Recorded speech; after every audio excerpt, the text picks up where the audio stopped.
a high gloss Altino door. Super modern, super sleek. We've paired it here with a simple boss bar handle.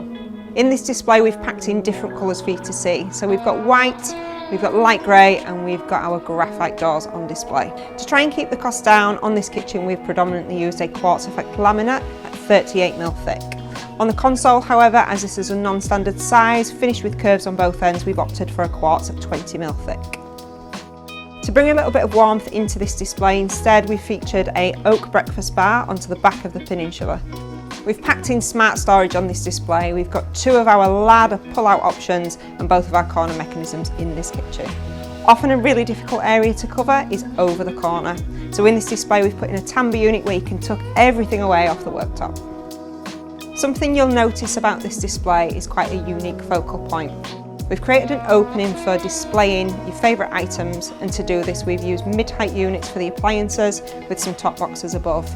We've lined that opening with end panels to create that seamless finish, backed with some mirror just to open that space up.